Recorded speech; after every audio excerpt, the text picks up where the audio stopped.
Good evening and welcome to the 2020 Minnesota House District 55A Candidate Forum.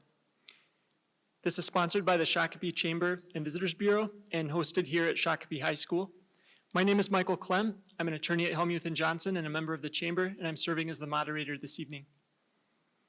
All candidates for Minnesota House District 55A were invited to participate, and with us this evening are Mr. Eric Mortensen and Representative Brad Tabke. The candidates are arranged in alphabetical order. Candidates have already recorded video interviews to introduce themselves to the community if you are not familiar with them. And so those are available for viewing on the Chamber's website on the elections page. The candidates will not be giving opening statements. We'll be moving right into the questions tonight. Tonight, the candidates will be asked a series of questions and they will have 60 seconds to respond. They also will have 2 opportunities to provide rebuttals of up to 30 seconds each. As a moderator, I'm also allowed to ask follow-up questions, in which case they will have 30 seconds to respond. The first question this evening is directed to Mr. Mortensen. How should the legislature respond to the state budget deficit this coming year? Yeah, it's a great question. It's unfortunate the actions of our governor and his overreaction to this COVID pandemic put us in this mess. And I wish we just blamed the virus itself, but the instant the governor and Brad Tabke here rubber stamped everything he's been doing, it's him to blame. So I think the way we should look at this is it's about a 5% budget deficit.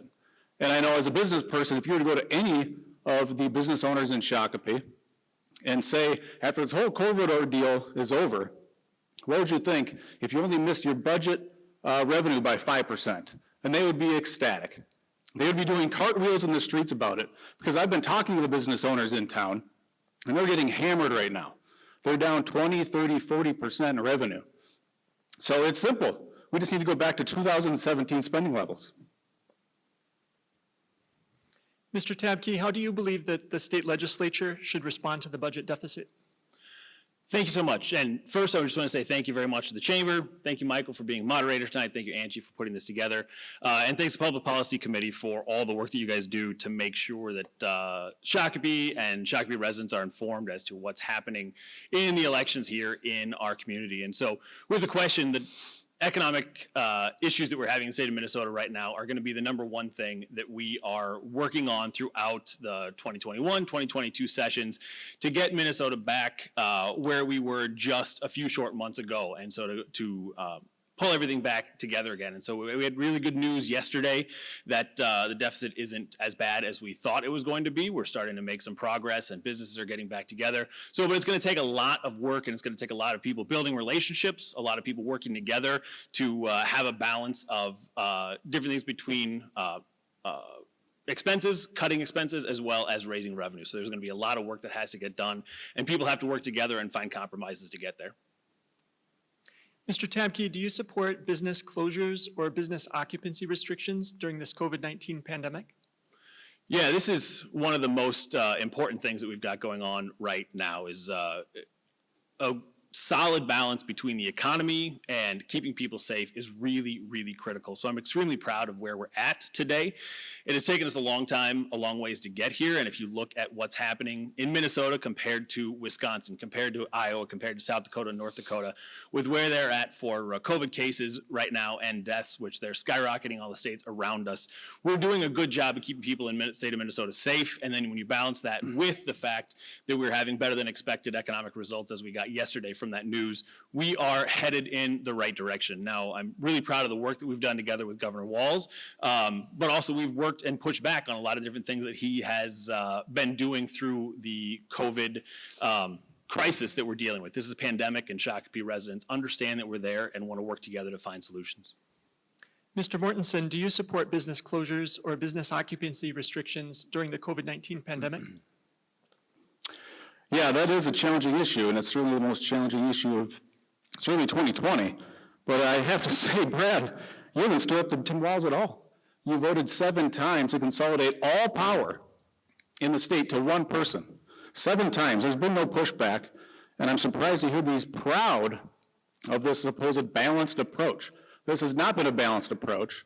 This has been a very heavy-handed government response We have 650,000 Minnesotans that are jobless. We have thousands of businesses that are lost, probably forever. But in the peak of all this, Brad voted for a pay raise for state employees. 50,000 state employees received a pay raise to the tune of $444 million. This has not been a balanced approach. We should be trusting people by informing them of the best practices and putting our trust in people to behave appropriately. Mr. Mortensen, what do you believe should be done to control the spread of COVID-19 in Minnesota? Sure. Well, look, what we have right now, I just said it, the state and Brad Tabke and our Governor Tim Walz refuse to put their trust in the people. The state's role is not to mandate behavior, it's not to mandate something in your face.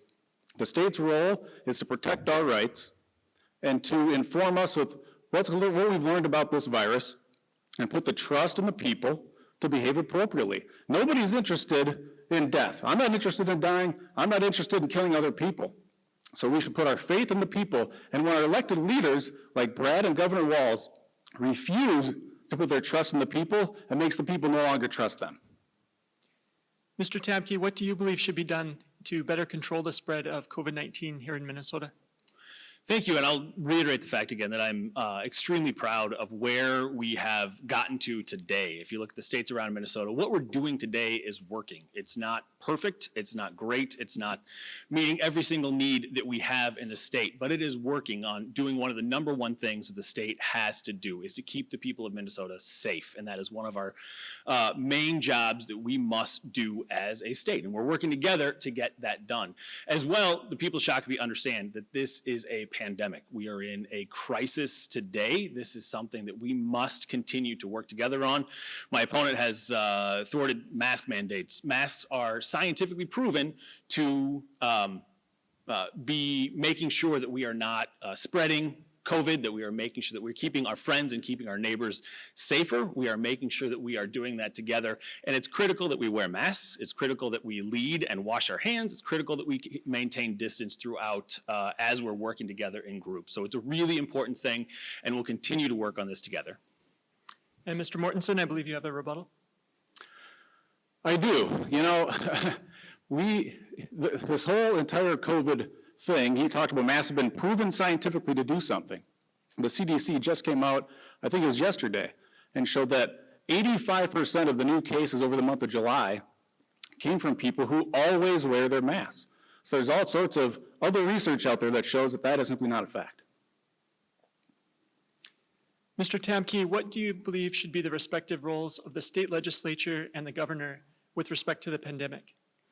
Yeah, thank you for this. So as has been mentioned, obviously, we have been in a peacetime emergency. And the way that Minnesota's laws are structured is that the peacetime emergency can be renewed every 30 days. And so all 50 states in the United States, plus the federal government, are in the middle of a peacetime emergency right now. So we're not alone in the fact that we have a peacetime emergency in the state of Minnesota. Everybody is handling this and doing it in what is right for their state. And so with that, the state of Minnesota, we need to renew a peacetime emergency every 30 days, and the governor can only do that if the legislature is in session in order to have that balance. And so we've been working together. I'm really with the governor, and so as I said before, I've been working with the governor's office on making sure that we are taking care of retailers. When the retail changes happened was because a bunch of legislators worked together with the governor's office to say, hey, we need to make sure that we're opening these up, make sure that we are opening up golf courses and different things like that as we've gone forward. And Mr. Mortensen, what do you believe should be the respective roles of the state legislature and the governor during a pandemic? Well, first of all, the state legislature should be doing their job and exerting their constitutionally granted authority and having a voice in the process. Instead, Representative Tabke just punts all power to the governor. The legislative body is the only body that can create law in Minnesota. And all of the unconstitutional and illegal executive orders that Governor Walz has been advancing, they can all be done by the legislature. But they refuse to stand up and be our voice at the Capitol. And that's exactly what a representative is supposed to be, is representing our voice in St. Paul. Michael. Yes, go ahead, Mr. Tabke. Thank you. I just want to make sure that everyone is very clear that we have, in the state of Minnesota, there have been numerous lawsuits by folks that if Mr. Mortensen were elected, he would be working together with. Those numerous lawsuits have all been thrown out by judges throughout the state of Minnesota that the governor's peacetime emergency is in fact, extremely legal and really beneficial to the state of Minnesota, that we are all working together and that we are all working to march forward so that we are getting this COVID handled and so that we can emerge on the economy on the other side. So that we need to make sure that people have confidence in our economy, that people are confident in going to Turtles and eating, that people are confident in going and buying clothes at Bill's Toggery, and then making sure that we are doing those things to restore confidence in our economy as we see it today. That's what we need to do to make sure that we have as many people coming out on the other side of this as whole as possible, that people are in their homes, they have their jobs, and we have as many businesses that are still successful, functioning, and employing many people in the state of Minnesota and Shakopee. Mr. Mortensen, research shows that we have a persistent achievement gap for students from disadvantaged backgrounds. What should the state do to help close this achievement gap? Sure, well, I remember talking about this 2 years ago, and it's funny to me how you go back and you look at these debates from 2018, 2016, 2014, how often these same topics come up. And as I look at this, it seems to be a refusal for people in St. Paul, and Washington, D.C. for this matter, to get anything done and actually tackle any of these issues. So I remember my answer from 2 years ago, so it hasn't changed now. When I walked the halls at Highview with the management over there, they're so proud of the fact that they were able to control their store at a local level. And that's what I would advocate for schools, is more control at the local level instead of these state mandates. And Mr. Tabke, what do you believe the state should do to help close Minnesota's achievement gap? Thank you, Michael. Yeah, that is a really, really important thing. In the state of Minnesota, many people don't understand that we are one of the #1 places in the United States and in the world to raise families. We are rated constantly at the top of the list of places to raise families and to have children is in the state of Minnesota. On the flip side of that, we are constantly rated in the bottom 1, 2, or 3 of families of color for their success and their ability to be to raise their children and places to raise children. And so that is unconscionable to me. We must continue to work together. And so in the legislature this past 2 years, we have passed a significant number of laws. Many of them got signed by the governor. Many of the more important ones did not get to because they did not get through the Senate. But we need to make sure that we are hiring teachers of color so that we are helping people of color become teachers and teaching our next generations. That's a really important piece of it. We need to make sure to have a combination of other work together to make sure that as kids are young and successful that they are growing up. I'll finish in the next question. Mr. Tabke, next question to you. Should the state regulate the purchase of firearms by individuals? And if so, what types of regulations are appropriate? Got it. Thank you. Yes. Back to education real quick, and I will absolutely answer this question. Education is one of the #1 things that the state does, and we need to make sure that we are taking care of our youngest generation and also making sure that we are giving opportunity to succeed to everyone in the state of Minnesota. We deserve to have a world-class education, and we must fully fund schooling, which we did a lot in this last session. And so, but for firearms, there are in the legislature we passed 2 things. One was expanding background checks, as well as a second one was red flag laws. I voted for both of those because they are not onerous on gun owners whatsoever, but they also make sure to take care and have a balanced approach on how we are handling gun ownership in the state of Minnesota, as well as focusing on the fact that, especially with red flag laws, that they dramatically have been proven in other states to reduce suicide by firearms, especially on farmers and veterans are 2 of the major groups that are committing suicide today, and this is a really good way to get at that problem. Mr. Mortensen, do you believe that the state should regulate the purchase of firearms by individuals or not? And if so, what type of regulation would be appropriate? Sure, well look, the sale of firearms is already regulated. And I have my fair share of firearms, and every time I go, I've got to fill out that background check form. But I can't help but notice that Brad is such a huge advocate of red flag gun seizure laws. What red flag gun seizure laws does is it takes away somebody's property before they've ever even committed, or they have never committed nor even charged with a crime. So we're taking away people's due process rights when we advocate for red flag gun laws. But it's not a shock because the Legislative Evaluation Assembly scorecard just came out this past week, and this body, it's a nonpartisan body. They're not Republicans, they're not Democrats. All this body cares about is adherence to the founding principles of our country. In other words, do lawmakers vote in line with the Constitution? And Mr. Tabke's lifetime scorecard came out, and he's at 15%. That means 85% of the time, he votes against the U.S. and state constitutions.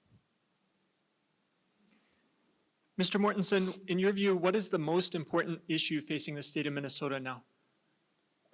At this moment in time, I think it's these emergency powers. That Tabke has voted 7 times to consolidate all power with one man.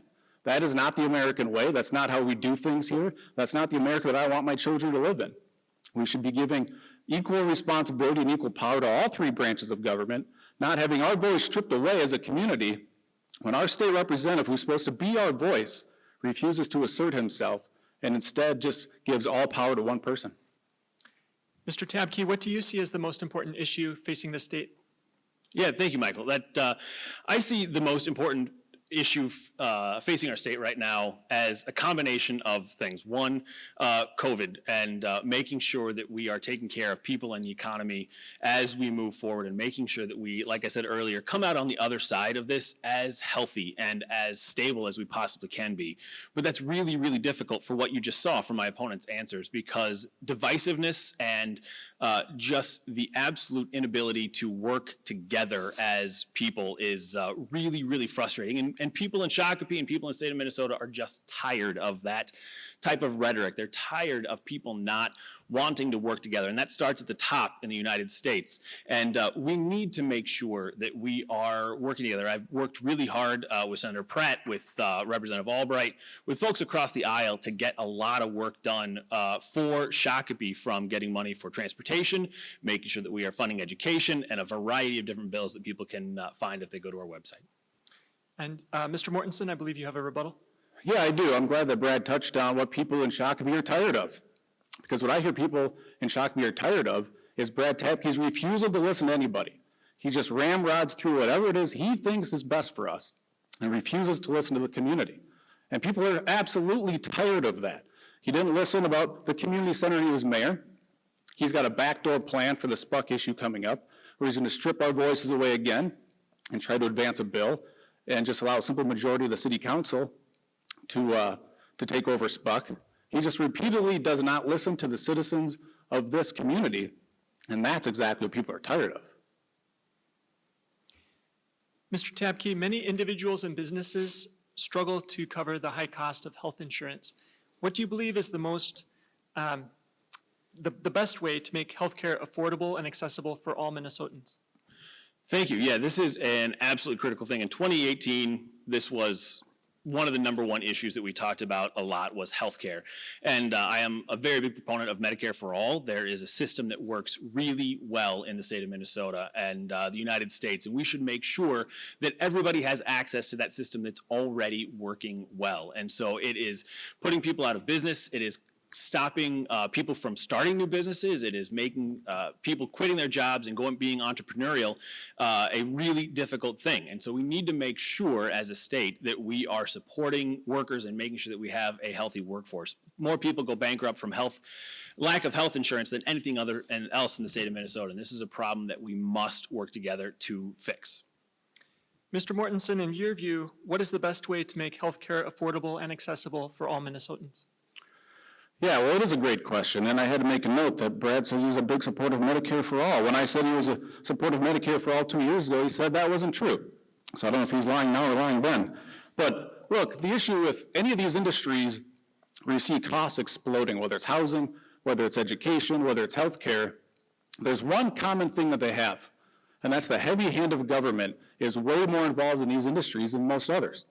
So if we're going to actually reduce the cost of healthcare, we need to address the state mandates in healthcare insurance policies, the Obamacare mandates. 4 years ago, I remember in 2016, every Democrat across the country was running against Obamacare. They all knew it was a disaster. It increased premiums 300, 400%, and with incredibly high deductibles. There essentially was no coverage and no competition. And competition is the answer.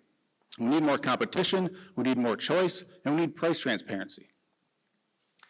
Mr. Mortensen, the next question is for you. According to the Minnesota Chamber of Commerce, Minnesota is among the 5 states with the highest income taxes, both for businesses and individuals in the whole country.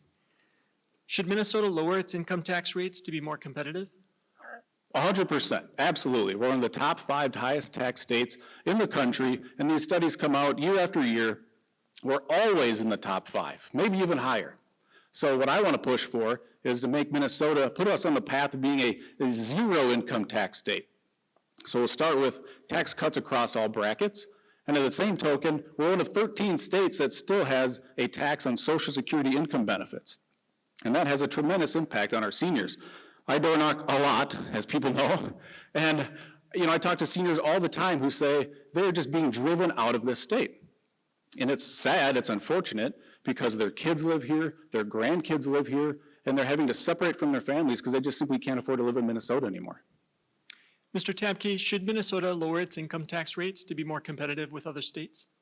Yeah, thank you, Michael. This is something I'm really happy to say and can agree with Mr. Mortensen on, is that we have, in 2019, in our budget that we passed in the state of Minnesota, we reduced a significant amount on Social Security for seniors, income tax on Social Security for seniors, so that is putting us on a path to continuing to reduce that. We'll have to see what 2021 brings as we're in an economic concerns right now in the state of Minnesota. As well, we reduced the income tax in the state side on all income brackets in the state of Minnesota. So all of those things have happened. And so it's really important that we recognize what actually has gotten done. And so during my time as mayor, we worked really hard, as I'm hoping that many people know, to bring businesses to Shakopee. We needed to make sure that we are having as many high-wage job providers in our community as we possibly can. And we worked really hard with those folks, and we talked about taxes, and the effective tax rate of the state of Minnesota is very different from the high tax rates that other folks talk about. And so that's why we still have big businesses coming to Minnesota and being extremely successful here. Mr. Tabke, how do you think the state should deal with traffic congestion in the Southwest Metro, specifically at the intersection of highways 169, 13, and 101? Yeah, thank you for this question. It's one of the biggest issues in our community for sure. And so I am the vice chair of the Transportation Committee. And as vice chair of the Transportation Committee, we worked really hard on 2019 to find a solution for what we experience here in Shakopee every single day, of getting stuck on the bridge, sitting there and wasting time. Business time is lost, residents, commuter time is lost, and it's something that really has to get fixed. And so we passed a law, House File 1555, got passed, and what that would do is fund a lot of arterial bus rapid transit and min-pass lanes. So it would be expanding 169, going from Marshall Road up to Highway 55 and down into Minneapolis. And so we passed that bill. So that is a path forward for getting where we need to be. We need to have a balance of roads, bridges, and transit for the state of Minnesota. I also secured $250,000 of funding for the 495 bus route, which transports a lot of workers to and from Shakopee. So I'm really, really proud of that work, and hope we have more transportation questions. Mr. Mortensen, how do you think we should deal with that congestion issue in the Southwest Metro, specifically on the bridge? Sure. Well, I don't go back to taxes, because listening to Brad, it sounds like he's some big tax cutter, but the reality is the complete opposite. He's voted for every tax increase he ever could in his entire political career, and it's been a long one. He's increased taxes, he voted for sales tax increases, property tax increases, a 2% tax on the sick, a 70% gas tax increase that he has dubbed himself on the House floor. He wants to call it the Tabke tax, so I'll just start calling that the Tabke tax. He increased vehicle registration taxes. He voted for a $3 billion tax increase that even the Star Tribune, which is no conservative newspaper, came out with a study that said that $3 billion tax increase hits the lowest income earners the hardest in Minnesota. So don't let him fool you again to think that he's some sort of a tax cutter. And of course, we need to take action on 169 Bridge, but Brad touting his own horn over here, he's sent private emails to people that I know that he's admitted that actually was not in the bill. Mr. Tabke, I understand you have a rebuttal. Yeah, thank you. I don't know what most of that was that you're saying there, because it's just simply not simply not true. And so No, they are. it will absolutely require Minnesotans and Shakopee residents are smart folks. We understand that in order to get things done, it takes resources, it takes time, it takes energy. And so it takes commitment and political courage to do those kinds of things, to get what we need to get done in our community. And so I'm really proud to have set that path. Now, things that we passed in 2019, absolutely, we never expected everything from the different pieces for paid family medical leave, for different things to get passed and end up being in the final bills. And so that's part of legislating and that's part of working together that my opponent just doesn't understand. He would be part of a, unfortunately, if he were to be elected, he would be part of a small group of legislators that don't caucus with the Republican Party. It would be a separate party, and that just wouldn't be good for Shakopee because it takes a team and it takes people working together to get things done. And this is where we need to go, and I hope to have folks vote in order to continue that work. Mr. Mortensen, what do you believe is the most significant transportation issue facing our community, and how do you believe it should be addressed? Yeah, it's a good point, and it's a good question, but I have to go back again that Brad's saying none of these tax increases are true. Well, follow my Facebook page tonight. I will be sure to share the truth with you, and I'm sure nobody watching this actually expects this man to be honest with them tonight because he hasn't been honest with this community his entire public service. And the short answer to your question is, I think it still remains to be seen. With the COVID impact and people staying at home and working from home, I think a lot of businesses are seeing that productivity hasn't really suffered. So I'm curious to see what happens in the long run, but I think we need to let behavior take point with this. And as we see, 169 is, of course, the obvious answer. And I expect that to probably be the obvious answer down the road, but I'm curious to see what impact, lasting impact, the COVID has had with people working from home.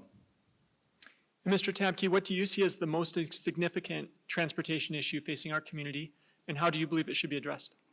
Yeah, thank you. The most significant transportation issue affecting our community is absolutely 169, and making sure that we are working together to get different solutions and making sure Mr. Mortensen is absolutely correct that we are in a different era. We are going into a different economic era, and I'm really excited to go back to being Vice Chair of Transportation so we can work on those things and so that we can work on making sure that we are balancing transit and transportation, that people have really good, solid options if they're going to go to Minneapolis, that we have a system as it's recovering and as we're going back into our economic success that we very much expect to be experiencing in the state of Minnesota, that as we're going back that direction, that we do it smartly, that we invest in ways that make the most sense for the people of Shakopee, and that we make sure that we're giving more time for families and more time for people to stay home with their kids and see their kids being raised and spend time with their grandkids because they're not sitting in traffic. Changing topics now. Mr. Tabke, what should be the state minimum wage, and should communities be allowed to establish their own higher wage? Thank you. Yeah, it is really important that we are making sure that all folks in Minnesota are taken care of. It's really clear to me that Minnesotans care for their neighbor, and they want all their neighbors and their friends and their families to be successful no matter at what level of income they are at.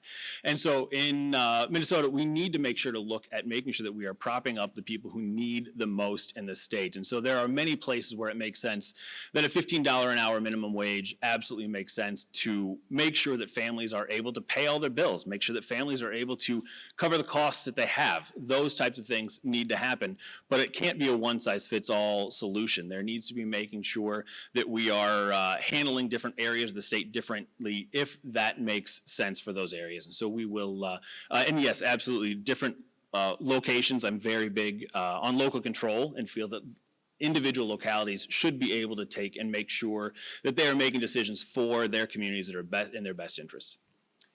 Mr. Mortensen, in your view, what should be the state's minimum wage, and should communities be allowed to establish a higher minimum wage? Yeah, well, look, when it comes to minimum wage, I like how Tabke used the word propping up, because that's exactly what this is. Anytime the state comes in to any good, any service, and artificially props up the price of that good or service, you get less of it. You know, the same case has been made repeatedly for, say, cigarettes. They've been taxed highly, and it's resulted in less smoking. And people like Brad would say that's exactly the impact. But yet, either they're intellectually dishonest or economically illiterate when they don't understand that that same economic principle, which is taught in any Economics 101 class, applies to labor as well. And there's been many studies that show that. So I would keep the minimum wage where it's at. And I'm curious about his desire for local control and not having a one-size-fits-all approach.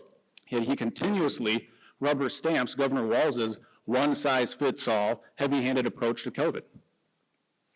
Mr. Mortensen, in your view, should the state of Minnesota require paid family and medical leave, or should employers be free to develop their own wage and benefit packages? Well, look, I mean, I'm a free market guy, and I'm a business guy. And so, no, the government has no business deciding and dictating what benefits employers must offer their employees. Employers have a built-in incentive to offer a competitive compensation package and benefits package to compete in the labor marketplace. So, no, I don't think the government has any role there. And Mr. Tabke, do you believe that the state should require paid family and medical leave, or should employers develop their own benefit packages without state requirements? Yes, absolutely.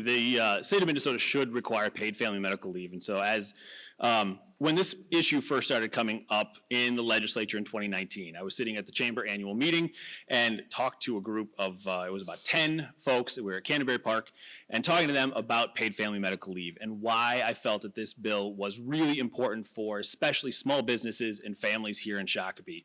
And so what paid family medical leave does is allows folks who are going to be gone for an extended period of time, 3 weeks or more, to take care of a dying parent, to take care of a sick kid, or if someone's going through chemo, to make sure that they have the time and ability to take the time off and still have a wage coming in order to cover that time.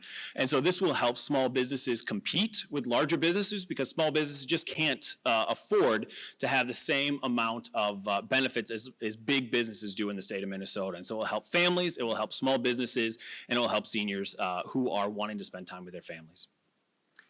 Mr. Tabke, do you think that the state has done enough to respond to the opioid drug crisis, or should more be done? We have absolutely not done enough to respond to the opioid drug crisis in Minnesota. This is a major, major thing. I'm really proud of the work that we've done in the past year, past 2 years to help with the opioid crisis. We passed a bill that sets up education, that sets up tests, that sets up ability for people to recover from opioid addictions. And so it is a really, really great first step in the right direction. But like everything, this takes more funding and it takes more work. And so what this does is we have to make choices. It's not just making sure that we are funding programs like these. It is making sure that we're funding programs like these and the money that we'll save on the other side in incarceration and in policing and in public safety and those different kinds of things. We have to make sure that we're balancing and looking at the long-term future of our state and not just tomorrow. Mr. Mortensen, do you think that the state has done enough in regard to the opioid drug crisis? And if not, what more should be done? Well, it's a good question. I talk to people who suffer from chronic pain, and the answers and the solutions that have been put forward by the DFL Control House, by punishing the manufacturers of these drugs and taxing them, this doesn't do anything for the people who have a legitimate pain that they deal with every day. What that does is it increases the prices for these people, and I believe that to be wrong, but of course, again, Brad and the DFL, they're just economically illiterate. And he's probably going to talk about the same thing when it comes to insulin. They're putting new regulations on insulin manufacturers and fining them $600,000 a year if they refuse to comply with their rules. Of course, that's going to drive up the cost of insulin. Mr. Mortensen, what changes are needed in the state support for post-secondary education?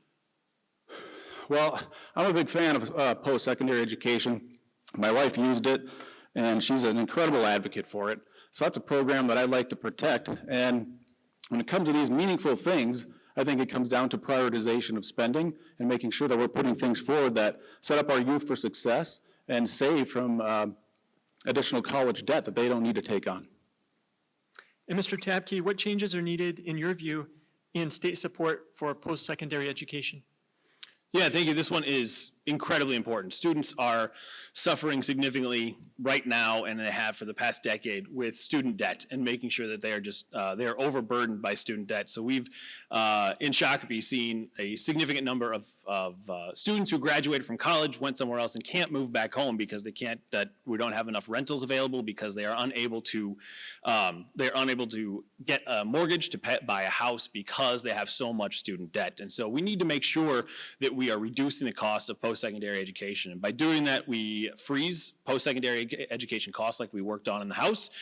We also need to make sure that we're emphasizing trades that make sense. So I'm really proud of the academies and the work that Shakopee School District has been doing on focusing on the outcomes and focusing on jobs and focusing on making sure that our students are looking at careers and what the future looks like for them, and how they can best achieve that, whether that's going to an apprenticeship, whether that's going to trade schools, whether that's going to a four-year college, whether that's going to future. It's really important that we are working on those together. Mr. Tabke, should the state ensure that all businesses and individuals have access to high-speed internet? And if so, how? Yeah, we passed a bill in the House that was worked on really closely with the Senate, and so this is something that we have a significant amount of infrastructure being put in as we speak, and it's not critical for just all of Minnesota. A lot of people think this is a greater Minnesota problem only, but we have many areas in Scott County, just south of the city right here, that have no access to high-speed internet in Scott County, and so we have to make sure that for ensuring that we have all the opportunities for people to succeed, and businesses, for kids to educate, and for access to different things, that we make sure that we have high-speed broadband access to everyone in the state of Minnesota. Mr. Mortensen, do you think that the state should ensure that all businesses and individuals have access to high-speed internet? And if so, how should they go about it? Sure. Well, this feels like a great opportunity to just slow down a little bit and recognize the incredible differences between Brad and I. He wants the government to come in and mandate all sorts of behavior, businesses to mandate benefits, for Wi-Fi companies, broadband companies to mandate coverage, where the fundamental role of government is to protect your rights and to protect you from illegitimate force. The role of government is not to come in and start to sprinkle around Wi-Fi and tell businesses what to do. These are all attempts at trying to win and buy votes, period. Mr. Mortensen, should the state provide additional financial support to local school districts that are facing financial challenges related to COVID-19? Well, I would elevate this to the fact that our school district is still suffering from Brad's buddy, Rod Thompson. And I supported this 2 years ago, an ability to recall locally elected school board officials, as well as city council members. I ran on this 2 years ago. It's what a lot of people in the community are yearning for, because sometimes we make bad hiring decisions. It happens in businesses, and we have a process, or we should have a process, to correct that mistake. It's fundamentally the same thing with police departments. When there's a bad cop, because sometimes it can happen, oftentimes the police chiefs, they're handcuffed. They don't have a process to get rid of the bad apple. So I supported that 2 years ago. Brad claimed he supported it 2 years ago when he realized, boy, this might earn him some more votes. And of course, over the last 2 years, he's done nothing with the issue. And Mr. Tabke, do you think the state should provide any additional financial support to school districts that are struggling with extra costs related to the pandemic? Yes, this is one of the most important things that we need to do right now, is making sure to take care of our kids here in Shakopee. And so, yes, we absolutely need to make sure that we are taking care of our students, making sure that we're taking care of our teachers, and making sure that it's a safe working environment for teachers, paras, cooks, all those folks all throughout the school. So we need to make sure to do that. And I'm glad my opponent talked about the differences between us, and there absolutely is, which I'm assuming that everybody is picking up on right now. And I very much believe that Minnesotans value their neighbors and want to take care of each other. And there's a base level that people are willing to accept, and people are willing to accept the making sure that everybody gets a fair shake at an education, making sure that everybody has a fair access to healthcare, making sure that people have fair access to transportation and workforce education to get to a job that will make them able to prop up their families and work together. So it is a very clear difference of wanting to work together and make sure that we are all getting a fair shake at life. Mr. Tabke, if you're reelected, how would you work with elected officials from other parties to get things done for our community? Yeah, this is one of the most important things that we all need to really think about right now is that here in the state of Minnesota, there is a lot of work to do. There's a lot of work to do at the federal level. There's a lot of work to do at the county and the city levels. There is just a lot that we need to tackle and work together to solve. And so I'm really proud of the fact that I passed a significant number of bills that had been sitting on the sidelines for nearly a decade, that we got those passed in my first term. We got passed work that would allow Canterbury Park to stay open and make sure that we save thousands of jobs in case there were to be a government shutdown. We worked with Republicans and Senator Pratt and Representative Albright on that bill, worked with Representative Heintzman, who is Republican, on getting a hunting bill passed in order for leash dogs in order to use those when they're hunting in the state of Minnesota for the first time. Worked with the most conservative senator on NCAA bills. And so there are a lot of things that I have proven to work together, and I'm really proud of that fact. And Mr. Mortensen, if you're elected, how would you work together with elected officials from other parties to get things done for our community? Well, first and foremost, I would tackle this equal shared parenting issue. I've been talking about this a lot lately. Brad, once again, claimed he supported it 2 years ago, lied, voted against it. But that's how he behaves. That's the kind of guy he is. That's a total nonpartisan issue, and the state deserves that. But I want to go back to Brad trying to claim that the differences between him and I is that somehow I don't want health care, and I don't want my kids to have an education, and I don't want people to have a fair shake. It couldn't be further from the truth. I just believe, and I know from experience, that government is terrible at delivering these services. So my goal and my whole effort of running for office is to protect the American dream so that kids are offered a fair shake, so that there is opportunity that they can pursue. But all these fantasy ideas of how government can do all of these things on our behalf, it costs money. And that money has to come from somewhere, and it gets pulled from our pockets and prevents us from pursuing the American dream. Our time is running out, but anyone whose questions have not been answered tonight should feel free to contact the candidates or their campaign offices. You can also find out more about the candidates by watching their interviews that are posted on the Shakopee Chamber website on the elections page. Each candidate will now have 1 minute for their closing statement, and in alphabetical order, Mr. Mortensen will go first. Well, thanks. I was just talking about the American dream. That's why I'm running. I was born and raised right here in Shakopee, and this is why I started my pursuit of the American dream. And my kids are the 4th generation of Mortensens to be living in Shakopee. And it's where I hope and pray that they'll be afforded the opportunity to pursue their American dream and start their better quality of life. I've been a servant leader in this community.